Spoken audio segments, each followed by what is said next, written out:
World's first Jurassic Park Ford Explorer inspired Tuk Tuk. Welcome, ladies and gentlemen, back to the Dinosaur channel. This is your channel on YouTube for all things dinosaur and prehistoric. And today we've got a special episode, a collaboration with myself on my other YouTube channel. If you guys don't know, I have another YouTube channel called The Traveling Clat, where I travel around the world and make videos of my experiences around the world eating food and traveling to different locations. I've been living in the Philippines for the last few months, and I actually bought myself a Tuk Tuk and converted it into a Jurassic Park Ford Explorer style Tuk Tuk. This was months and months of planning and weeks of effort to put it in, and actually a week of hard work. So if you want to see the entire video of me building it and painting it and developing the whole thing, go over to my other YouTube channel. Link will be down below in the description or in the pinned comments of this. But today, in this video, I'm going to be giving you guys a tour of the entire vehicle from the top to the bottom, everything that you need to see that you didn't see in the other video. So let's begin.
That's the old compound. Do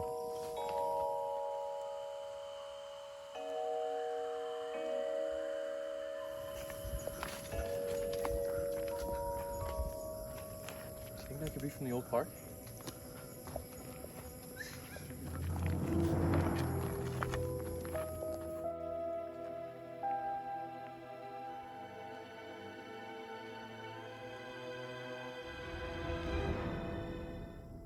This thing still works?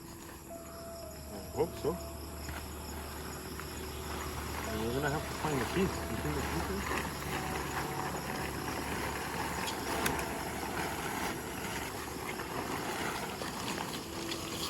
are? No way. This is legit. Oh, hello. Keys? We got the key.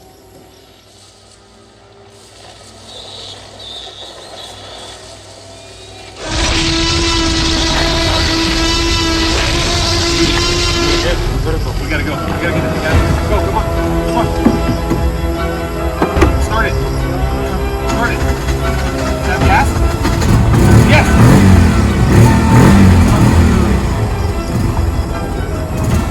Let's go, let's go. Come on, we gotta go.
me to the Tuk Tuk. So this is actually the environment that I've been working in. I've been building it out here out of my friend's garage here in the north of the island of Siargao in the Philippines, deep in the jungle. Been building this thing out, so it's been the most Jurassic Parky environment to build something out. So we're gonna start on this side of the vehicle.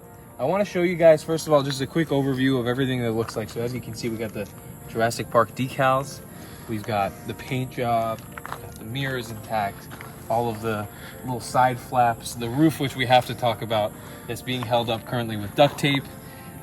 We even got a Jurassic Park license plate on the front, so attention to detail. We've got the Bajaj RE, and if you guys want to know the model of this Tuk Tuk, it's a Bajaj RE Tuk Tuk. These things are made in India, and this is the non-fuel injected model, so it's the very baseline, like one that most people have, the cheapest version of this vehicle. This thing isn't perfect, let's put it that way. A lot of times in the video of me building this thing, I mentioned that this build was not going to be perfect. The paint job was not going to be perfect, but I'm extremely proud of what I did here and what a lot of my friends helped me do here. And there you go, this is the back of the vehicle. You can see, hopefully there will actually be a Jurassic Park license plate put on there at some point. The color scheme is the basic yellow, green, and red of the Jurassic Park Ford Explorer. Since there are no Jurassic Park Ford Explorer tuk-tuks that exist in existence, this is, from everything, all the research that I've done on custom tuk-tuks, this is the only vehicle in existence at the moment that looks like this. This green is not the perfect green that comes from the Ford Explorer, like that lime green or sort of fluorescent green. It was very hard to pull that color off. So I sort of went with more of like an olive lime green, and I still think the effect is really well done. The paint job on my end was not perfectly done because it was my first time ever using a sort of air gun, spray gun, and I did mess up a lot of the layers. If you see in the fine details, there are lots of lines and crevices that are gonna need work. I'm gonna need to sand these down and go over them again. I'll probably have to stick on new decals, and you can see even the etching, the fine etching of the sort of red blood or scratch marks. They're not perfect at all, not in the slightest. And this is after a few hours of like going over them a few times. This will be like the rubber lining for the wheel fender, covered in bits and places in paint, and then some other places are not covered in paint. It's a real mess in here, but you know, I mentioned it during the building process. I was trying to build this thing in 1 week, in exactly 7 days, and I managed to do it. The last day being the most hours I pumped into something, and it didn't come out perfect, but I'm really happy with how the results came out. And just a quick hiatus in the middle of this video, just to let you guys know, there will actually be an episode of the Jurassic Park podcast. Yes, the official Jurassic Park podcast, which I am a part of, talking all about this tuk-tuk in a bit of a deeper context. The link to that podcast episode will be found down below in the description. Please go check it out. If we come down here, you can see the rims. If we're being honest, they just don't look good. Like, they are what they are. All I did, basically, I didn't clean the rims at all. I just sprayed them with yellow paint and then with a lacquer to seal it in. The effect still works, yeah? The yellow's there. It doesn't really come off. It doesn't scratch off. The rims look yellow. The rims of a tuk-tuk are going to be dirty at all times. So just having them a slight yellow just seals in the effect of the Ford Explorer, but it's not 100% necessary in my opinion. Once again, this is a custom vehicle with the prototype and the design made by me on Photoshop. Bringing the thing to life without any sort of mock-up or being able to like look at a reference or anything was kind of difficult, in a sense of like I didn't have a thing I could copy. One of the hardest parts of the vehicle were, of course, these red stripes.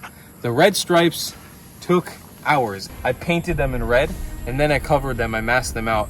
But in reality, what I should have done was paint all the areas that I wanted to mask out in red and then mask those areas out and then have the stripes out there, because I could just cover them with yellow and green after. So that's what I ended up doing. You can see this is the first coat and then this is the second coat. So I didn't even really cover it 100%. You can see here some patches are darker than others. This patch is definitely a lot lighter than the actual patch. You can see here as well, it's a lot lighter. But from far away, if you step way back and you look at it from the front, it doesn't look bad at all. The effect works. But yeah, the front of the tuk-tuk, we got the Jurassic Park license plate. This is just a sticker that I ended up putting on the custom tuk-tuk license plate that comes with the tuk-tuk. And it stuck on pretty well. Once again, it's one of those things when you come in close and you look at it and you see that the sticker doesn't cover the license plate all the way, it looks a little goofy. But from far away, the effect is perfect in my opinion. I think one of the things that makes the tuk-tuk is, especially at night, driving with the lights on and then with the high beams. Like, this thing looks like a proper Jurassic Park vehicle, like it belongs in the movie. If Jurassic Park had some sort of weird Asian subdivision park that drove around in tuk-tuks, this would be the vehicle they're choosing, in my opinion. And I think the lights, that's like what brings them in 100%. The stickers are one of those constant issues that I think I'm going to deal with, because I'm getting pretty cheap vinyl stickers done here, and they're just, the quality isn't great. I'm going to have to find either a better sticker place or figure out a way to just glue these down a little bit better, but I think it's mostly the quality of the vinyl that is being printed. In addition to that, one of the biggest issues with painting a vehicle in the jungle that I learned is the fact that bugs at night, especially if you're doing things at night, love to just kill themselves on the tuk-tuk. They will just fly into the tuk-tuk and create a bunch of bumps. So if you see these little tiny bumps all over the tuk-tuk that are in the paint, those are all dead bugs. And it's something that is extremely difficult to deal with, because you would lay down a layer of paint and the bugs would fly in, sit on the tuk-tuk and die in the paint, and then I'd cover them in another layer and they would just keep dying in the tuk-tuk. And it was impossible, because the next day, unless it was completely set, or an hour later, unless it was completely set, it would just smudge the paint. You can see the back. The back is probably my favorite part. I love the way the back looks. Besides the fact that there's a lot of paint still on here, on the back headlight, that I didn't do a good job masking this out. I think the way, just because there's so much area here and it's so flat, like this is the closest part to looking like a car, I think the effect comes in so well. I think the colors here blended in so beautifully, and the red design sort of going a little bit on the back grille just looks amazing. And it makes me so happy seeing this. This was one of the most annoying parts, because masking this out, I had to mask this entire grille out, and it was a long process masking it all out.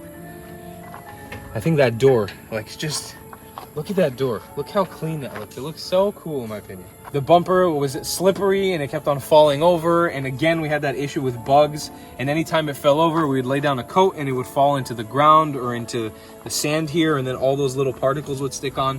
So this bumper is definitely something I'm going to work on again. I want to make sure it's a little bit cleaner, at least matches the back of this tuk-tuk. But again, I think that part of the magic with this vehicle, making it dirty and making it look dirty and having bugs and dirt and silt stuck inside of the paint, actually adds to the fact that it's a Jurassic Park vehicle. Okay, so I'm going to do a quick view of the interior. There's not much to see on the interior because I didn't really work on it that hard. The last thing that I do want to note about the outside is the hood. This was the worst part of the entire tuk-tuk. Taking it off and putting it back on, if you own a tuk-tuk, I cannot recommend to you enough to not do something like that. Especially if yours is old. If you can see, we didn't even put it back in right. Like, the screws wouldn't go in. It seems like the leather expanded to a point where you couldn't actually get it back. There's these metal bars that are in here that broke. And so we had to make new screw holes to screw into the back. And then the worst part of it, the front of it is actually made up of a wooden block. And this is all like wood that basically broke away. It's all like soft right now. And in here you can see there's actually like these little wood chips and pieces of wood. So all of this like fell apart and just disintegrated. And trying to put that into this top bar again was near impossible.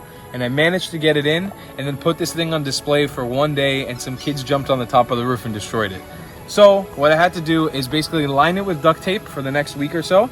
And probably this duct tape is also going to ruin the paint, unfortunately. But lining it up with duct tape gives me some protection from the rain on the island until maybe 2 or 3 days from now. I'm going to be able to buy a brand new hood and get a brand new hood installed, so it should look a little bit cleaner. Because also right now, when it rains, a bunch of water pools in here, and if I get in the tuk-tuk and drive and forget about it, I get very wet. The interior of the tuk-tuk is something I didn't want to invest almost any of my time in. For one, the seats that I have are semi-destroyed. There's a colony of ants that lives inside of this seat, and it's absolutely disgusting. The floor, I just wanted to make a plain yellow, but I knew it was gonna get dirty with sand and stuff. People ride in my tuk-tuk all the time. We're going to the beach, we're going surfing on the island. Sand and silt and dirt is gonna get in here and scratch the paint up, so I didn't wanna make like heavy investment in anything. But I do like the way that the colors blended. I think that the yellow looks really nice in here, and I love the way the green sort of followed in here. I did a lot of time I spent like doing sort of the coats of green in here, so I have a lot of pride in it. Besides that, if you come on the inside or in the front, the cockpit of the vehicle, we have our rubber mat in here. We've got the front seat with all the, controls. There is literally nothing done. I even kept most of this on the inside white because logistically it just seemed like a nightmare to paint this thing. So we covered this thing covered in rice bags. Both of these masks didn't come out very well because I just got lazy at the end or forgot about these. And when I pulled them off, I was like, "Oop, that was a mistake." So there's a little bit of white left on here, but besides that, that's pretty much the full tour of the world's first Jurassic Park Ford Explorer inspired Tuk Tuk, designed by yours truly. First of all, I can't thank you enough for those of you guys who helped me. Of course, a huge thanks to my friend Borja, who helped me first discover this thing in the jungle, drive it and run away from a dinosaur with it, and learn how to paint this thing, because I learned a lot from him. And of course, using this garage, this amazing space to be able to build this thing.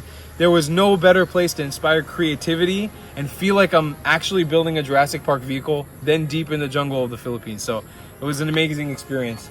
But that's it. That's your look at this Jurassic Park Tuk Tuk. I'm really excited with this. If you guys want to see this thing working in everyday videos, you want to see how it progresses, follow my other channel, The Traveling Clat. A link will be down below in the description. If you're coming from there, please subscribe to this channel, the Dinosaur channel. This is where we make videos all about dinosaurs and all things prehistoric. And if you want to support this channel, you can by sending us some money on our PayPal link down below in the description. That's the Tuk Tuk. Make sure you subscribe and turn on those notifications, and I'll see you guys in the next video. Goodbye.